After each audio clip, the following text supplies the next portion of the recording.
This is the Building a Magnetic Brand webinar. We are here, and that's all that matters. I'm Sam, the branding coach. If y'all don't know me, obviously you came from my social, so I'm very excited to have you here.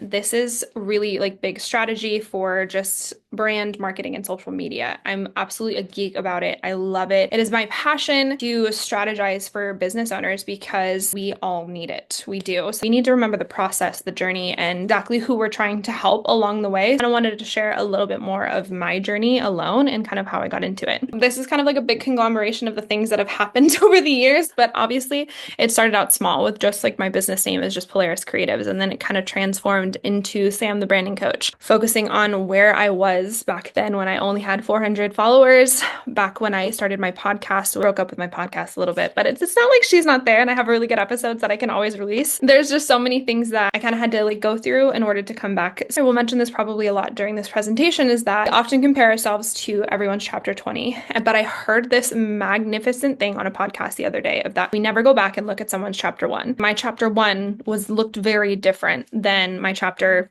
maybe 2, maybe 3. Like I'm not that far along the line, but point is that we always want to research and go back. And so I kind of wanted to share about all the things that have kind of happened in the conglomeration of where my business started versus kind of where it is now, but also just the future of it. I used to honestly really feel stuck about social media. I used to not show my face. I was a faceless brand. I got really stuck into things that I wasn't doing, and I never showed up online. I really didn't. I had the passion, but I just like really didn't have a strategy for it. I was just like, where do I start? What do I do? I was really getting lost in trends and thinking that that's exactly how I had to pursue my business, exactly how I had to show up on social media. I had to be an influencer in order to be here. But in reality, that was not true at all. Because when we show up like that, we miss our authentic selves. And that's kind of what I want y'all to take away today, is that showing up as your authentic self really makes a difference. Because ultimately, I felt like I was trying to talk to everyone when I wasn't even talking to anyone at the same time, because people weren't following, people weren't resonating with my message. This is a code, this is a system, this is a process, and everyone kind of needs to learn it. I have a lot in here, and it's just how to post with confidence, how to create content that attracts your dream clients, and really how to turn your audience into a community that converts, and how to build a brand that people actually remember. If you're comparing yourself to someone's chapter 20, you need to go back and look at their chapter 1. For this exact reason, I wanted to show y'all my chapter 1. Does Polaris do / what do I do? So I help people grow their branding and marketing and grow their online presence. That was my first ever live. I obviously was not prepared in the sense of, like, you can tell it took a lot out of me to be there versus this most recent videos where now that it's back, it was probably just because your business was relying way too much on this app in particular for leads and sales. My confidence completely changed. How I presented myself, how I showed up on social media. It took time to show you my chapter 1 of what this live was. I literally just had to get out of my comfort zone and be like, hey, I'm going to show up, be myself, and do the things that are meant to be done. This is the most important thing. That if you haven't shown up on camera yet, then just remember that your chapter 1, it's okay. Who doesn't love a good pilot episode? Who doesn't love we go back to the very beginning of when things happened, and that ends up being our favorite episode because we get to see the journey of when something comes along. That's where I started. Also want to show you one of my other clients. I'm so excited to share my passion for creating cozy and handmade decor with you. That first video is like, you can kind of tell that her confidence really isn't there. And she talked very much so about the fact that she didn't want to do it. It took a really long time to show up on camera. So she texted me and she was like, okay, Sam, I just have to do this. I have to get this one out of the way. And I was like, great, do it, babe. She posted it and she actually got a really good response. People loved it. There was such engagement on her profile. People commented on her stories, sent her DMs like, thank you so much for showing this vulnerability. And then not even a week later, So I thought we'd do a little Santa hat haul. Colors, we have our standard Santa hat that you can fold over. Sometimes that pilot episode, that first video, we have to get it out of the way and just post it, regardless of how it feels and shows up on our profile, because it actually means something to our audience when we show that vulnerability. We all get in our head about what it actually means to create content when it's like, in reality, we just need to show up. We just need to do the thing. And I was listening to a podcast that was basically talking about sometimes we get just so afraid to show up because we get afraid to be seen by people on a massive scale when it comes to YouTube. YouTube, TikTok, Instagram. It's like we are bringing ourselves into the face of criticism, opening ourselves up to the door to let other people's opinions be in our ear. We have to be so secure with ourselves of just being like, I know who I am. I know exactly how I'm going to show up. This is extremely important how I do so. Into this next phase of posting with purpose, I'm very excited for this one because, like I've showed and demonstrated here, posting with purpose and intentionality comes a long way when you show up as yourself, when you show up in different ways for your clients, for your business, for yourself. Posting with purpose matters because you really need to show up with consistency. You need that clear purpose. You need to ask yourself, why are you showing up? Who are you speaking to? And what do you want them to do next? People come to your profile for a reason, whether that be you're in skincare, whether that be you're a business that has a service, you're an operation, or you offer coaching, whatever that may be, someone wants to be invited into the door. Somebody wants to be welcomed into being like, okay, cool, this is an esthetician, this is a business owner, this is a service that I need. That also comes with the type of content that you're producing, because if it looks AI generated, then sometimes people are like, no. But when they see your face, when they see information that they want to learn from you, then they're a little bit more drawn in. So that's why your top 3 posts that are pinned on Instagram, top 3 posts that you can pin on TikTok, any one of those platforms, those are really important, as well as your highlights. The clarity keys is something that you really express the who, what, why, and how of your business. If you're not doing this and these things aren't on your page,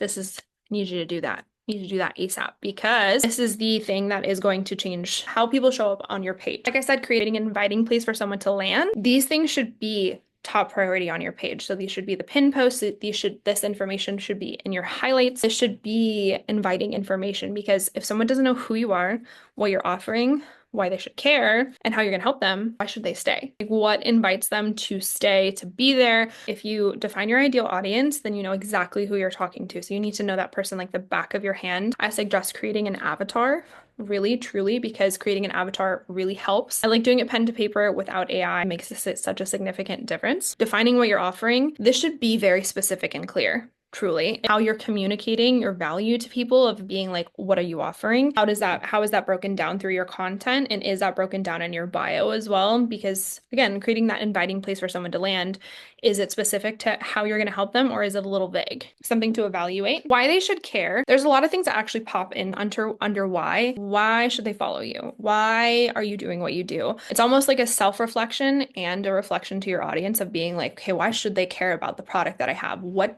made me do this in the first place? Like, what is my why? Because if that why is demonstrated through your content and on your profiles, people aren't going to hesitate why they should care. But if it's not, they're missing that ultimate connection, because a big part of brand building is entirely meant to be the fact that you show people that you did this for a reason. There was a gap in the market, whatever it was, we have to show them why they should care about us. How we're delivering that message, again, is very important too. Basically puts all of these together. And this is the first phase in my coaching that I do with my clients as well, is just like, how are we delivering that message? Is that message clear?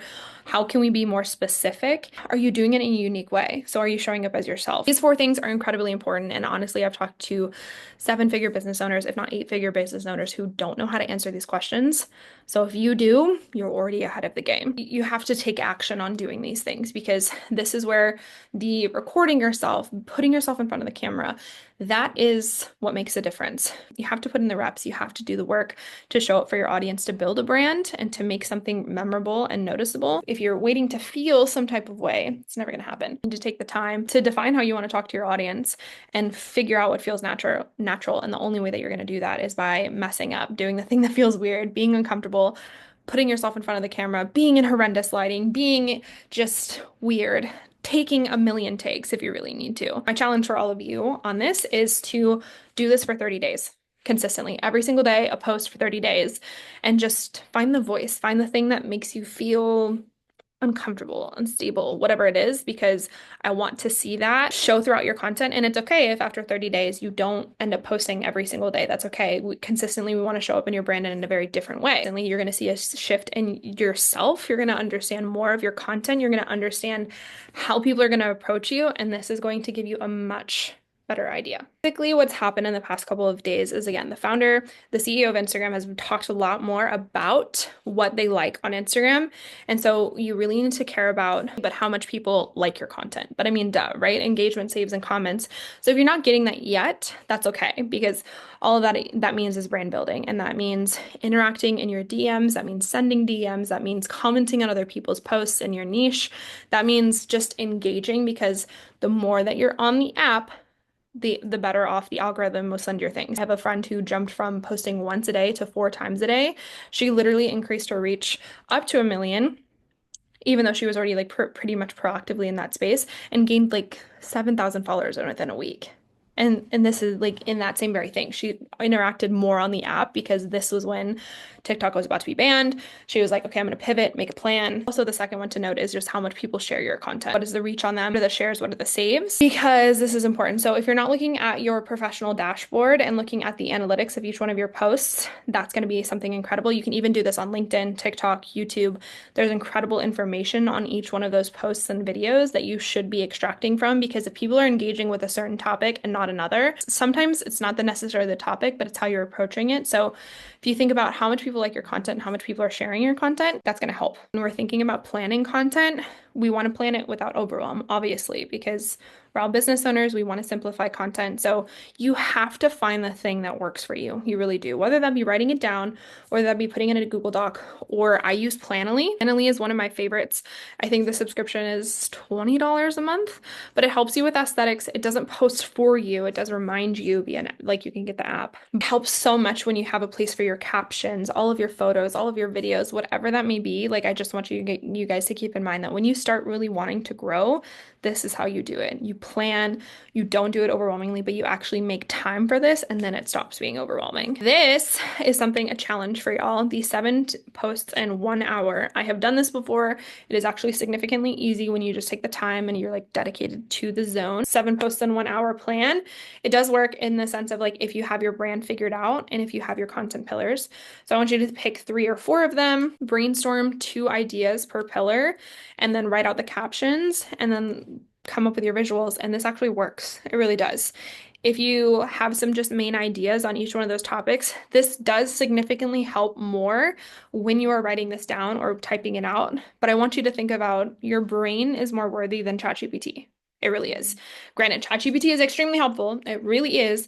But you do have so much knowledge in your brain to where I'm like, you guys have been in industry experts for so long. You just have to take the time to pull it out. You just have to take the time to extract it, because that's what's going to make a difference when it comes to people connecting with what you're posting and how you're presenting yourself. This is a huge suggestion that I have. When you have an idea, immediately take action in writing it down or recording it. And if you don't have a Snapchat, granted, Snapchat is like it's been outdated for a while, but it's actually still popping as far as content goes.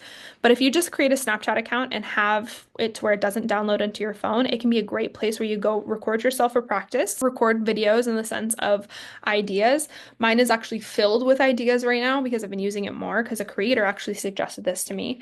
And then you can capture ideas in real time and always know that there's a place for it. So voice notes and Snapchat are going to be your best friend, truly. Now, we get into the building a magnetic brand side of things. This is where it gets really fun. So what does it actually mean to build a magnetic brand? A brand obviously is more than a logo and aesthetic, as we have learned over time, but the reason for that is because of social media. It is an identity. It really is. It is not just visuals. Granted, visuals help in the sense of people's recognition towards you, but a brand is an identity, okay? So it's how people experience you, remember you, and how they talk about you. For example, my name is Sam the Branding Coach. More people refer to me as that. I've been to seminars and events where people are like, have you met Sam the Branding Coach? And I'm like, that's cool.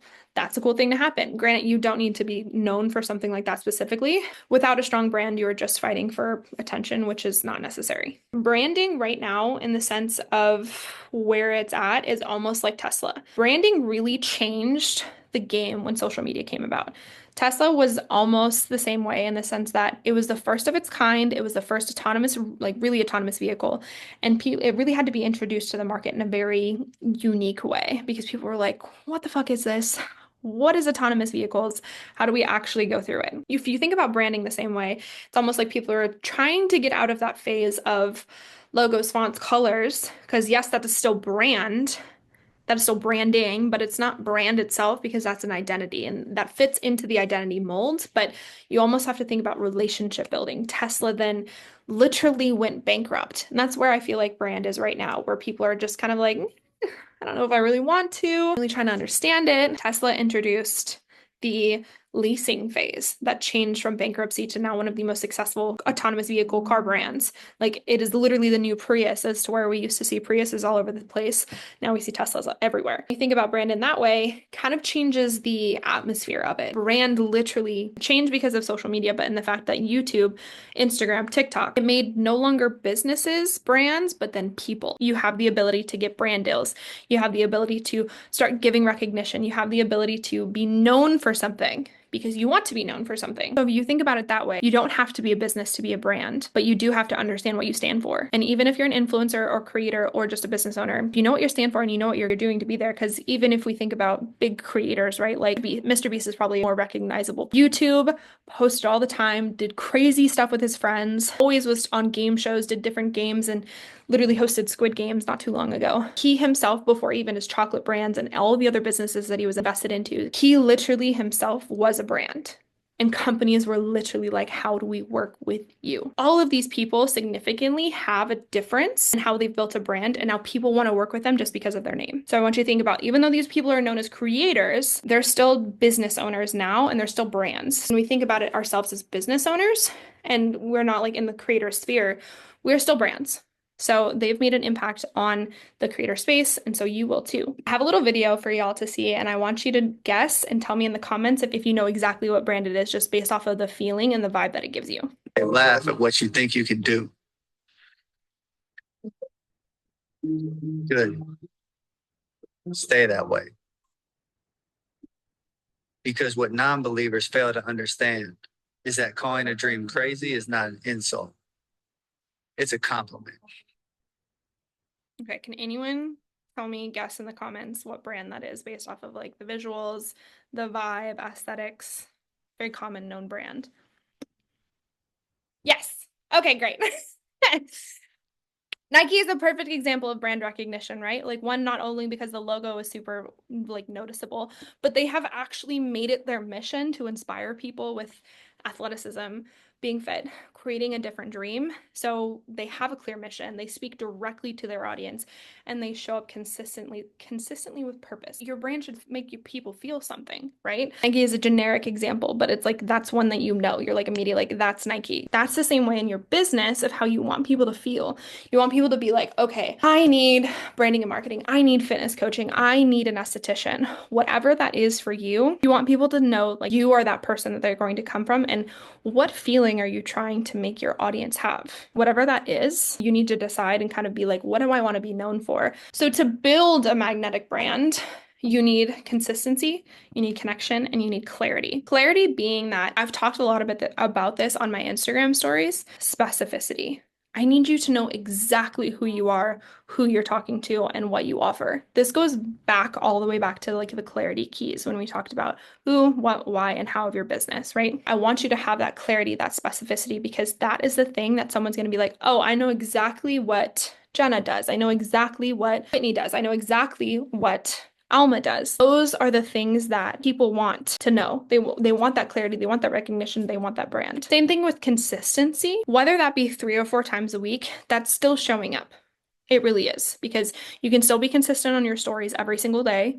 You can still post, but the consistency is the thing that someone's going to be like, oh, I know them. You can find consistency and you can find recognition in that same thing, but you have to know exactly what you're doing. You have to know exactly who you're talking to, whether it be funny or relatable to a business. The consistency part creates recognition. The connection piece is truly a human piece that we all need anyway, in the sense that we want our audience to feel seen, heard, and appreciated and understood. DM people that follow you, say hi, say hello, reach out to them, be like, hey, I have this new product, I have this new thing, would you be willing to try it out? Express that connection because you want them to feel seen, you want them to feel heard. If truly y'all haven't seen this, consumer behavior has changed. into how someone buys something from you or how someone works with you. They want to know you a little bit more. I was literally talking to a 7-figure business owner I met with someone who was like, I was following you for 8 months. And then I just decided to come meet with you. She was like, really? I've never even seen you like anything or pop up. And she was like, well, I really wanted to get to know you. There are people behind the scenes that are watching you, but in the sense of like, it might take people a lot more time because it's almost like that bubble has popped. People don't want to work with someone that they don't know and trust anymore. Your brand identity is made up of your mission, your values, your personality. Why do you do what you do? Why does your business exist? What problem are you solving? And what do you stand for? Do you have values that you want to show throughout your business and throughout your content? Also, your personality. Like, my whole family's from the Midwest, and y'all comes out of my voice very smoothly. When I was thinking about creating content, I was like, man, so many people I know say, hey guys. Personally, it doesn't sound right. For anyone else who uses that term, that works. So you have to find the thing of like how you address people, how you talk to people. So in the comments while y'all are here, I want you to kind of like write 3 words that describe how you want people to feel when they interact with your brand. So what's the feeling that you want them to have? Safe, educated, connected. Perfect. Those are great ones, Katie. I think for me, for my brand, right, is like I want someone to feel seen. I want someone to feel educated, and I want someone to feel like they're talking with a friend. Empowered in their ability, embracing who they are, and authenticity. Ooh, Alma, that's a good one. It's okay if in the sense of like we're really building and taking time, but these are the things that we want to remember. If we want someone to feel like this, how are we translating that through our content, through our marketing to let people in on our business? Speaking directly to your dream client has a lot to do with those feelings that y'all put in the chat box. I want you to remember those because people should know within seconds, if not minutes, of why they are on your page and how you're going to help them. Is your bio clear? Is your pin post so they have information about you? Do you have highlights that showcase wins or showcase things that you do? Because it should be clear, compelling, and consistent. When you get to a point past, I would say past 10K, you can get a little bit more generalized, but you still need in that time period specificity for a little bit. You do, because once you have a brand that's recognizable, you can go into a little bit more of a generic offer. But for right now, as we're all brand building, as we're all growing our audiences, we need that specificity. We need that I help online business owners simplify branding, marketing, and social media. My friend Kelly, instead of I help weight loss, she says I help my girls lose weight lose weight permanently. At first, hers was just get out of the 200s, lose 20 pounds. And like now she has 200,000 followers on TikTok and almost 20K on Instagram. So like now she can be a little bit more generalized, a little bit more generic.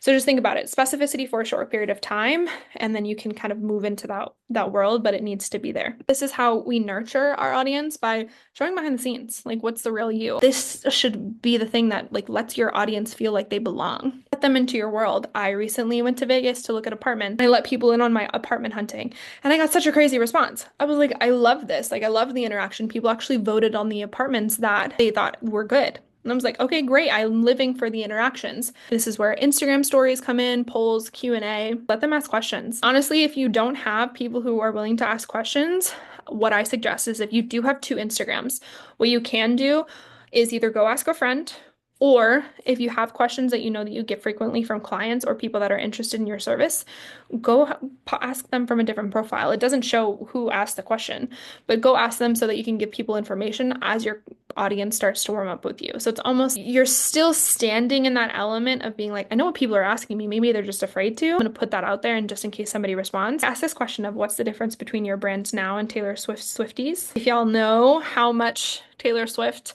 and her Swifties are like almost like a cult-like following, same thing here, where it's like you gotta think about Taylor Swift. She has so many people that feel some type of way about her, right? About her music. They want to follow her no matter what we do. So that's kind of what our business is always. We want people to get there. We want people to feel like, I need everything that you're going to sell me. I want to buy this. I want to be here. That is that cult-like following. How can you make your brand almost like have those kinds of people who are so loyal and follow you that they know enough about like, oh, like, hey, how's this doing? How's your apartment humming going? Types of things like that, where people are like really involved, because Taylor Swift does let her audience in on them too. This is a thing that I actually work on with clients. This is a signature brand framework. In our 6 months working together, we work on the clarity phase, the curating phase. You need these in your brand. You do. You need the clarity of who you are, your brand voice, your values, and that needs to be simplified. I mention this a lot, but I'm mentioning it because I need it to be burned in your brain. I really do. The curating phase is creating that cohesive look, that's where you see aesthetic Instagrams. You can actually scroll back at my Instagram right now. Right now, I'm personally working on, but it's much different than my last year's content. Last year was a little bit more of like posted. I got a lot of like feedback in the sense of like, this looks great, but I wanted it to be a little bit more clear. I do suggest kind of playing around with just putting out your content first before you get into the aesthetic phase, but this is part of something that I work on with clients. Communication phase is where messaging really comes in. And this is exactly what I was talking about earlier of like, people are going to be like, this is exactly what I need. If you talk and communicate like you were working and talking with an 8th grader, that is actually going to significantly help how you translate things to people. At the end of the day, it's not what you say, it's how you say it. Cultivating phase is almost like your expansion, right? Where maybe you're just practicing something on Instagram. Like I said, get really good at one platform and then expand. As you start to go forward, people will start to recognize, oh, hey, I want to see you on more platforms. So this is where TikTok got banned. Where else are you putting your content? Specificity is the key here. I mentioned this before, I'm going to mention it again. And did you know Sony started as waffle makers? Sony, the literal TV brand that we all know and love, the music brand, everything like that, movie production, they themselves started as a waffle company. They built brand recognition, they created an identity, they brought people in, and then they expanded. If a big brand like Sony can start out and have almost like a cycle of things, they created a product, they let people in on the identity where they started marketing it, and then people started coming to it, being a part of the brand, being a part of what that is that they did. And it's almost like an infinite cycle of like that identity marketing, showing your identity, letting people in, that infinite cycle of here's one product, my audience is going to like it. Here's another product, my audience is going to like it. I'm going to engage with them. I'm going to teach them about it.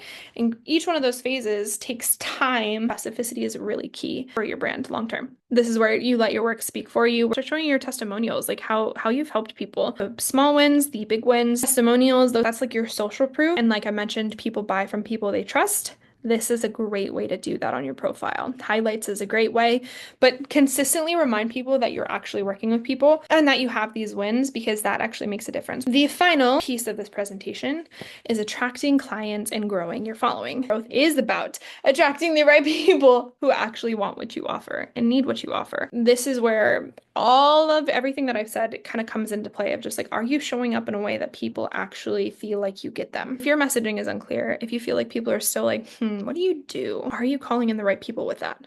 Are you calling in a good amount of people with that? This is where we have to unpack our brands a little bit more sometimes when we have to think about, we need to show up a little bit better. I need to show up a little bit with a little bit more clarity. So I'm going to introduce you in the 2 content format to how to engage with your audience. This is Alex Hormozi actually talks about this in his books, $100 million offers, $100 million leads. This is a great way to think about your content in a way that simplifies it for your audience. Problem, agitation, solution. These are great ways into sense of how you're going to organize your content and present your content going forward. Problems being that, are you addressing the real problems that your audience is feeling? What problems are they having? If you don't know, then you need to do a little bit of research. Whatever that may be, you need to understand the problems, and that requires research through content, through your marketing, through also looking at other creators. And also another good one is you can go search the most highly searched things in your niche and start doing some research on that. Agitation. I was confused on this at first. How are you going to trigger them to think like, oh, I need that. This is what I'm doing. Dang, like I feel like that. That is literally what agitation is. It's just, are you making them feel an urgency to solve it? Because it's just like, damn, like, ew. Someone might be a little turned off at first, but then they'll come back, because if you give them a solution of being like, why are you the best option to help them? Or if you give them just a plain and simple, you should know that through your content and through everything that you do, that regardless of how much value you give someone, they're always still going to need someone. Sometimes the execution part is always part of someone coming back. This is a very important structure to have throughout your content on LinkedIn, on YouTube, throughout every piece that you make. Are you addressing the real problems, and are you talking about the real things that people are struggling with? If you're thinking about how every day, if you want to post 5 times a week, or just repeat this and cycle, problem post, agitation post, solution, then your social proof, and then your call to action, repeat. This should also be done in your stories, whereas someone can view your content and then also consume more value on your stories. This is also a great way to think about addressing people in your DMs. I mentioned this before about data. You need to be looking at your insights on your reels, on your TikToks, wherever you're posting, because the average watch time is actually extremely critical information. The shares and saves, are those existing, and where are you getting reach? If things aren't hitting, is that the right content for that platform?